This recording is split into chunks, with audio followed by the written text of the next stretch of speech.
විද්‍යාඥයෙක් සරණ යනවට වඩා අපි සරණ යා යුත්තේ භාග්‍යතුන් වහන්සේ. තාම අපිට භාග්‍යතුන් වහන්සේ සරණ යන්න බැරිවීමේ ප්‍රතිඵලය නිසායි අපි තාමත් මේ සංසාරේ මෙහෙම ඇවිදින්නේ උන්වහන්සේට අකීකරු වීමේ ප්‍රතිඵලයක් හැටියට. උන්වහන්සේට අකීකරු නොවි ඉස්සරහට අපිට යන්නත් අන් අයට ඒ මඟ කියන්නත් තමයි මේ කල්යාණ මිත්‍රයන්ගේ මේ වෑයම. මේ යොදුන් 240000ක් ඝනකඩ බොල් පොළොව මුං ඇට වගේ කෑලි වලට කැපුවොත් මේ පොළවෙන් කෑලි අසංඛ්‍යයක් කපන්න බෑ කියලා සඳහන් කරනවා. එතකොට අසංඛ්‍ය කියන ගාන ගැන අපිට හිතන්න පුළුවන් කමක් නැහැ. එහෙමනම් එක මහා කල්පයකට අන්තර් කල්ප 256කුත් එක අන්තර් කල්පයකට අසංඛ්‍ය 86,40,000ක් මනුස්ස වර්ෂ වලින් ආයුෂ තියෙන බවත් සඳහන් කරලා තියෙනවා. ඒ කියන්නේ සීමාවක් නැහැ කියන එකයි අන්තර් කල්පය ගැනවත් අපිට හිතන්න බෑ. එහෙමනම් එවන් මහා කල්ප අසංඛ්‍ය 20 ලක්ෂ එකක් මේ සංසාරේ මේ තරම් දීර්ඝ ඈත ගමනක් එන්නේ වෙන කිසි දෙයක් නිසා නෙවෙයි. මේ සසර දුක් විඳින සත්‍යයන් සංසාරයෙන් එතර කරවීමේ පරම අභිලාෂය ඇතිවමයි. එhmenan ඒක මොන වාගේ වීරියක්ද කියන කාරණාව හිතන්න අපේ මේ හිස් මොළ වලට හැකියාවක් ඇත්තෙම නෑ ඒ වීරිය ගැන කල්පනා කරන්න. නමුත් අපි වෙනුවෙන් ඒ තරම් වීරිය වඩාපු ඒ තරම් දුක් විඳපු තව කෙනෙක් මේ ලෝකේ වෙන නැහැ. ඒ නිසා අපි විසින් භාග්‍යතුන් වහන්සේට වන්දනා කළ යුතුයි. වෙස්සන්තර බෝසතාණන් වහන්සේ අපවත් වෙලා අවුරුදු 57 කෝටි 60 ලක්ෂයක් තුසිත භවනේ ආයුෂ භුක්ති විඳලා දෙතිසක් නිමිති ලෝක ධාතුවේ පහළ කරවමින් මාතෘ ගර්භයට එළඹිලා දෙතිසක් නිමිති පහළ කරවමින් මාතෘ ගර්භයෙන් මනුෂ්‍ය ලෝකයට වැඩම කරලා අවුරුදු 29ක් ගිහි ගෙදර ආයු වළඳලා ගිහි ගෙදර ගිහි ජීවිතය පිළිබඳව කලකිරීමක් ඇති වෙලා ගිහි ගෙයින් නික්ම ගියපු උන්වහන්සේ සම්මා සම්බුද්ධත්වයේ වෙනුවෙන් ශරීරයට දැඩි දුක් දීමේ ප්‍රතිපදාව අනුගමනය කළා. ශරීරයට දැඩි දුක් දීම අත්ති කිලමතානුയോഗය දුර්ගේශ්වරී කියන කඳුවැටියේ ප්‍රදේශයට වෙලා දවසින් දවස ආහාර වර්ජනය කර අන්තිමට පාත්‍රයට වැටෙන ගෙඩියක් පාත්‍රයට වැටෙන කොළයක් පමණක් ආහාරයට ගනිමින් ජීවත් වෙච්ච කාලේ සරියුත් මහරහතන් වහන්සේටම සඳහන් කරනවා සාරිපුත්ත මගේ බඩ අතගාපු වෙලාවේ මට අහුනේ කොඳු වැටේ. මගේ කොන්ද අතගාපු වෙලාවේ මට අහුනේ මගේ බඩ පොත්ත.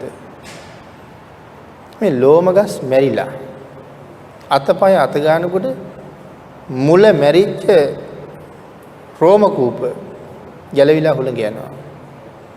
හිස අත ගන්නකොට හිස කෙස්වල මුල මැරිලා කෙස් ගැලවිලා අතට එනවා. මල මූත්‍රා කරන්න ගියපු තැන්වල සිහි නැතුව ඇද වැටෙනවා. සමහර අය ගිහිල්ලා පිය රජුරවන්ටත් කියනවා අන්න සිද්ධාර්ථ මැරිලා වැටිලා කියලා. අවුරුදු 6ක් තිස්සේ මෙන්න මේ විදිහේ මහ පුදුම දුකක් ඔබ අප වෙනුවෙන් උන්වහන්සේ වින්දනය කළා. මේ නිවන මේ සංසාර පැවැත්ම මේ කතා කරන්න හදන ධර්මතාවයන්ගේ ස්වභාවය නාම ධර්මයන්ගේ ස්වභාවය ඇතිවීම පැවතීම නැතිවීම කියන එක හොයලා සත්‍යයේ සංසාර ගමනට විරාමයක් හොයලා දෙන්නයි උන්වහන්සේ මේ තරම් දීර්ඝ දුකක් විඳලා තියෙන්නේ. එහෙම දුක් විඳලා ඒ ප්‍රතිපදාව අතහැරලා දාලා මධ්‍යම ප්‍රතිපදාවට ඇවිල්ලා උතුම් සම්මා සම්බෝධිය සාක්ෂාත් කරලා ගත කරපු අවුරුදු 45ක් කාලය මොන කැපකිරීමක් අපි වෙනුවෙන් කළාද? භාග්‍යතුන් වහන්සේ යටත් පිරිසෙන් හැමදාම සතපුණේවත් නෑ හැමදාම. සතපිලා තියෙන දවසකට පැයයි විනාඩි 20ක් වගේ කාලයක්. සතපුණ දවස් වලට සතපිලා තියෙන පැයයි විනාඩි 20ක් විතර කාලයක්. පැය 24න් අපි සතපෙන්න කොච්චර කාලයක් ගත කරනවද? ඒ කියන්නේ අපිට සංසාරي පිළිබඳව මහ ලොකු බයකුත් නැහැ. අපට සසරෙන් එතර යාම පිළිබඳව ලොකු අවශ්‍යතාවයකුත් නැහැ. කෙටියෙන් කිව්වොත් අපිට අපි ගැන නැති උනන්දුවක් උන්වහන්සේට අපි ගැන තිබුණා. මේ සංසාරයෙන් අපි එතර කරවන්නේ. මොකද අපි සසර බය දකින්නේ නැහැ. උන්වහන්සේ සසර බය මනාව දකින්න නිසා උන්වහන්සේ දන්නවා මේ සංසාර ගමනේ ස්වභාවය කොහොමද කියලා.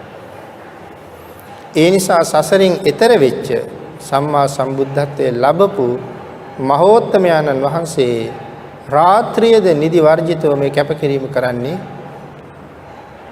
ඔබ වෙනුවෙන්, මා වෙනුවෙන්, අප වෙනුවෙන්. එහෙනම් එවන් කැපකිරීම කරපු අය මේ ලෝකේ වෙන නැති නිසා අපි විසින් භාග්‍යතුන් වහන්සේට වන්දනා කළ යුතුමයි. ඊළඟට මේ මහා ගුණය අසීමාන්තික ගුණය ගැන අපිට සාකච්ඡා කරලා ඉවර කරන්න බෑ මේ දේශනාව. අපි ඒ නිසා ශ්‍රද්ධාවයි ගෞරවයයි ඇතිවීම වෙනුවෙන් පමණක් අපි මේ කාරණාව මතක් සාකච්ඡා කරන්නේ. භාග්‍යතුන් වහන්සේ නම් ගුණ මුහුදක් විදාගම මෛත්‍රී ස්වාමීන් වහන්සේ ලෝවැඩ සංගරාව කියන පොත ලියන වෙලාවේ පළවෙනිම ධර්මාර්ථයෙන් පැහැදිලි කළේ සෙත්සිරි දෙන මහ ගුණ මුහුදානම් සත්‍යයට සිත සාන්තිය උදා කරලා දෙන ගුණ මුහුදක් සම්මා සම්බුද්ධ කියලා කියන්නේ. මුහුදක් අපි දැකලා තියෙනවා. නමුත් මුහුදක තරම හිතා ගන්න අපිට බෑ. අපි මුහුද දැකලා නැහැ. අපේ ඇස් වලට පේන්නේ බොහොම ටිකයි. ආයේ එතෙන්ට ගිහිල්ලා බැලුවොත් ආයේ පේන්නේ ආයේ ටිකයි. නමුත් මේ සාගරය තුල ගොඩබිම නැති තරම් විශාල ජීවීනුත් ඉන්නවා. ගොඩබිම නැති තරම් වටිනා වස්තුනුත් සාගර පතුලේ තමයි තියෙන්නේ. ඒ සාගරයට මේ ලෝකේ තියෙන වෙන කිසි දෙයක් ලොකු නෑ. අපි නැවක් දැක්කහම අපි නැවක දකින්නේ උඩ කොටස විතරයි.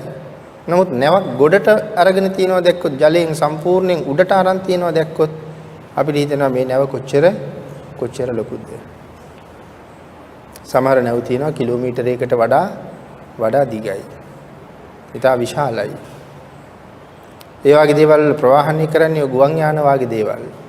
ප්‍රවාහනය කරන විශාල නැව්. ඉතින් ඒ වගේ යාත්‍රා සමහරලාට දහස් ගණනක් ඒ නැවට පටවනවා.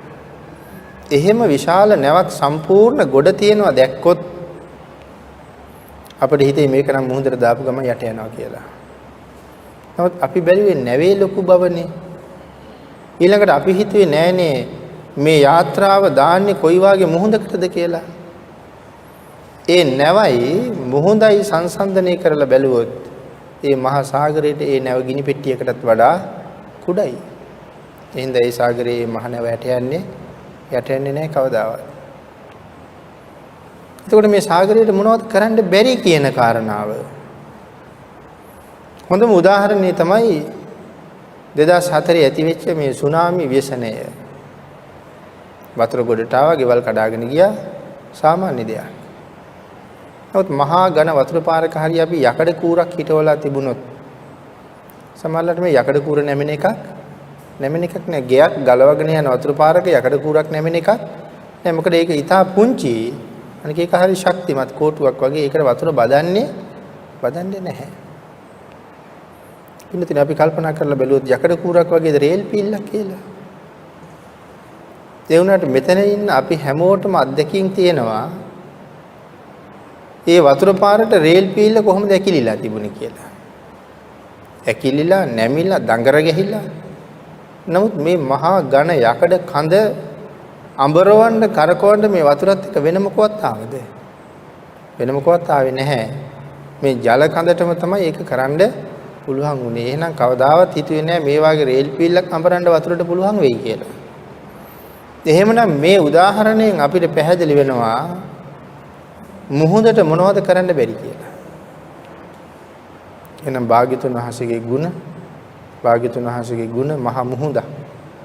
ඒ ගුණ මුහුදට ඔබ වෙනුවෙන් මා වෙනුවෙන් සසර දුක් විඳින සත්වයා වෙනුවෙන් මොනවද කරන්න බැරි කියන කාරණාව අපිට මෙතෙකින් හිතා ගන්න පුළුවන් තැනක එහෙම නෙවෙයි තියෙන්නේ.